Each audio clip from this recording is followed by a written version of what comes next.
The Mad German by Michael Uhall. The mad German makes a dead man's journey across the wasteland where no rivers flow. There are currents of dust moving sinuously across the earth, which itself is as dry and hard as bone. His eyes, weakly blue and fearful, are the only wet things for miles. They slake the thirst of a civilization of flies, but they cannot slake his own. Death rides this nag of a man. It was seen clearly by all the inhabitants of the last town in which he stopped before fleeing into the desert. It was seen by young eyes and old when he, his madness apparent, spoke to anyone who would spare him an ear. He flees the Inquisition, all Inquisitions. Those who ask him why, he banishes from him with curses. Damn you, damn you, and damn you. He reeked of some disease when he first arrived in the town. The town's doctor spared him a bed for a day and tended to him. There were no nurses in the town. As the doctor tended to him, the German hoarsely asked him, "Sir, you have some acquaintance with death, I imagine." The doctor only observed him placidly. "What do you know of the soul?" "I am not a priest," the doctor replied. "But you must know of the soul, of its design." "I have heard of it," he said, cleaning his spectacles. "But you have never seen it, nor touched it, nor smelled it, nor tasted it?" "No, truly I have not." The doctor was becoming bored. His thoughts strayed to the company of women. "So, what do you believe happens to the soul after death?" "I believe in bodies," the doctor said. "When a body dies, it rots, or it becomes so desiccated as to ward off rot." "You are not a religious man, then." "It's true, I am not. I've treated too many bodies, perhaps," the doctor mused. "Do you know the theory of metempsychosis?" The German clutched at the doctor's coat, his fingers like crooked sticks. "The word comes from the Greek. It means the passage of the soul upon death, from a body into another body that yet exists, be it a man or a mare, a tree or a mountain." The doctor did not know of this word, but also he did not much care. "Sleep now," he said, tired of such babble.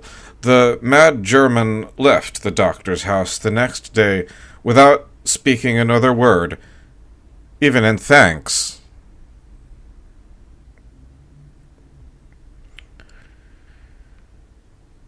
He was remembered by some as the man who drank pulque like water, and yet who never became drunk.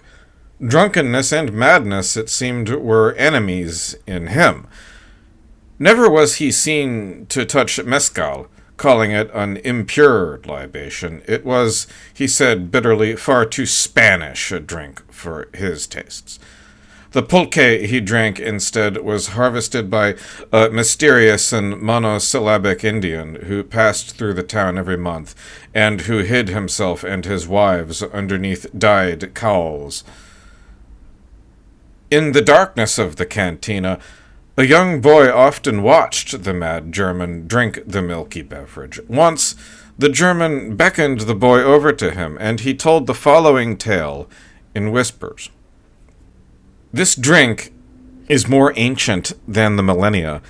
It is older than men and the dreams given to men.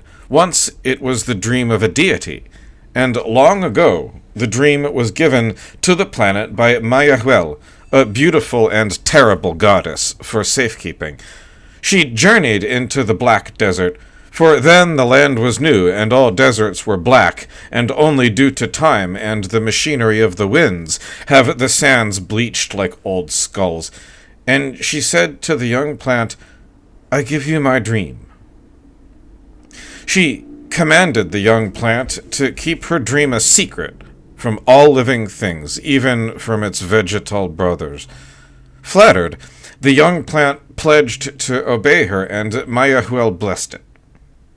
Before she left the earth and retreated back to her superlunary palace, she entreated the young plant to keep her dreams safe, and she warned that terrible things would transpire throughout the earth if the young plant failed in its task. "May I not then have spines like my brothers?" the young plant asked of her, but she had vanished already into the sky.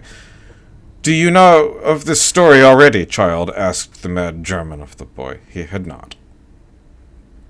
Still, many ages later, the dream of the goddess Mayahuel remained hidden deep inside the young plant, no longer young. Early one morning, after a spring storm, two deities passed by the young plant while in the midst of an argument.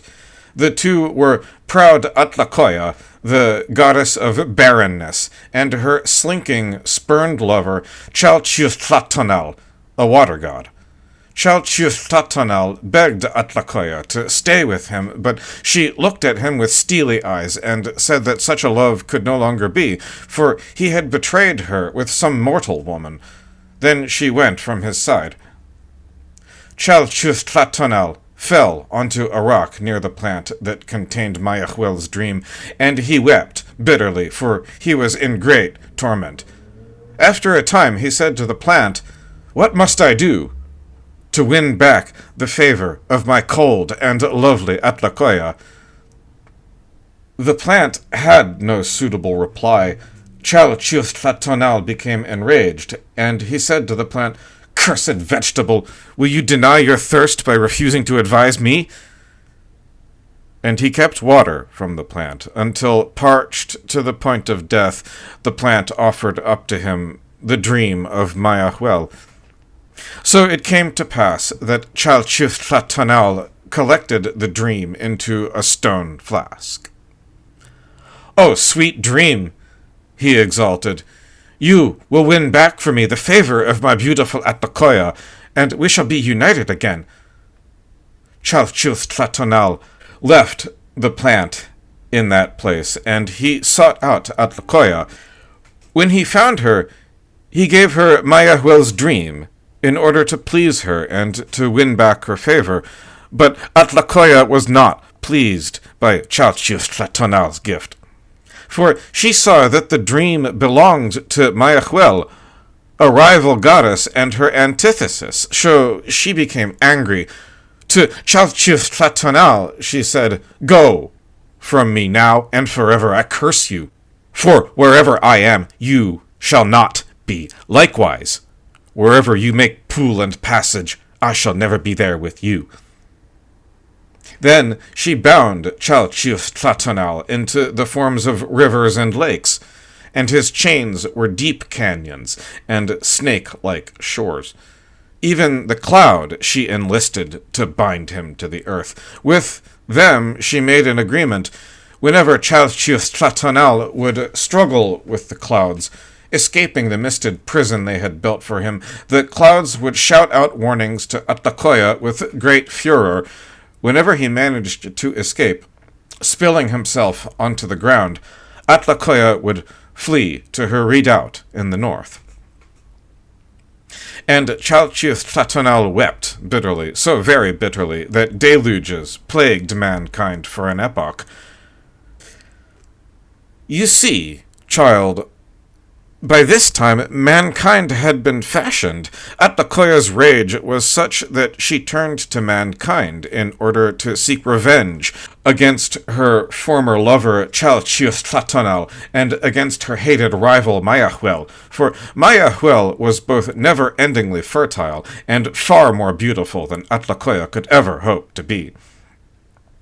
So, Atlakoya went to visit a man. The man whom she visited was a priest, but he cowered when she approached him, for she was the essence and the visage of bitterness itself. Wherever she went, deserts followed in her footsteps. She said to him, "I bring you a gift, priest." The gift was Mayahuel's dream. It was a cruel gift, for the dreams of deities are not meant for the minds of men. Atlacoya poured the dream over his field, so that his crops died, and new plants appeared. She taught the priest how to harvest the dream from the plants that grew there, and how to prepare it. He imbibed the dream, and, after he did so, he exalted unto the heavens. To thank the goddess Atlacoya, he took his brother into a dry field, where he killed him.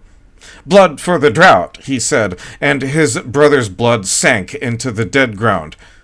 Atlacoya loved, with great spite, the blood that quenched her thirst, for it served to remind her of Chalchiuhtlatonal and the endless agony she had inflicted upon him for his betrayal. So, she told the priest to quench her thirst often in such a manner. He abandoned the temple of Nanahuatl, the humble god who had sacrificed himself in order to make the sun, and the priest became Atlacoya's most devoted and violent proselyte. Since that time, man has been but a servant of the desolation. There, the mad German ended his story. Smacking his cracked lips, he continued to drink from his milky cup. The boy asked him, "But what of Maya? Well, what did she do? What happened to the young plant?" "She did nothing. She could do nothing. The deed was already done, and even the gods can't turn back the wheel of time," he said. The boy asked him, "But what was the dream? What was Mayahuel's dream? If she is a kind goddess, then how could her dream be cruel?" Loudly, the mad German laughed in reply. He refused to say anything more. Angered, the boy told no one of their exchange, for it was clear to him that the German had no wits at all. For 6 days more, the mad German stayed in the town. Each day he spent in the cantina. It was not known where he spent his nights, although it was rumored that he stayed with the prostitute who tented in a nearby canyon.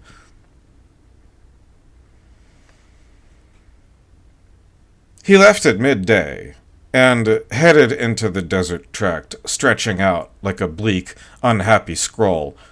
Some of the town's residents speculated that he planned to meet with anchorites who inhabited the northern tract and who were said to have mastered the secrets of the desert. Others scoffed that there were even such men, or that the mad German would meet them, that such a fool as he could aspire to the rest of hermitage. When he left the town, his gait was unsteady, as if he were drunk or suffering from some great sorrow. He soon disappeared into the lakes of dust.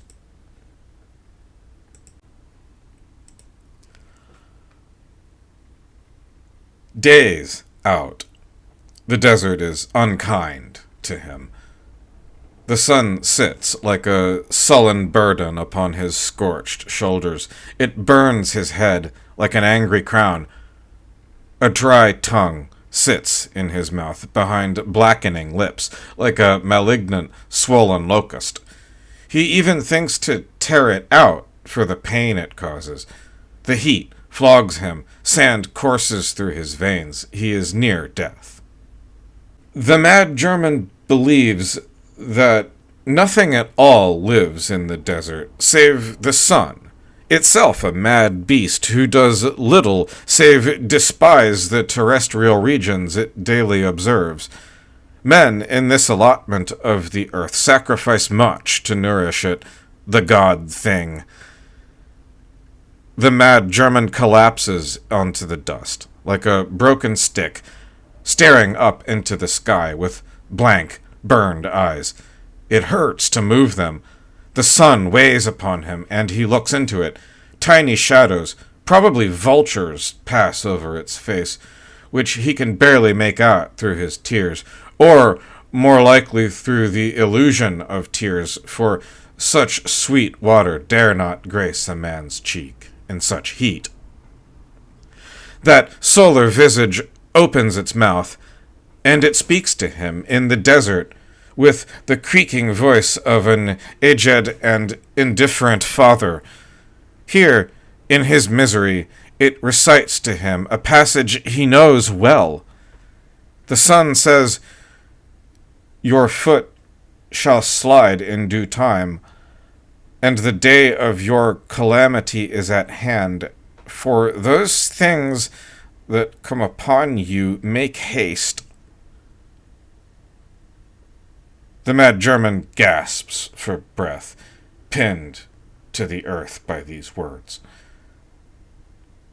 This is what he believes in his last moments, as fevers sweep over his body like the scratching twigs of a coarse broom. There is no veil of sky, he thinks. It has been removed, so that the sun can take up my body like some Antipodean Elijah. My soul goes, it goes now, into this land. When the sun stops its susurrating speech, he is still. Flies colonize his body, and coyotes haunt the horizon as the dusk approaches. Eventually, his bones will bleach and become lost. He becomes one with the desert that shall bear his name.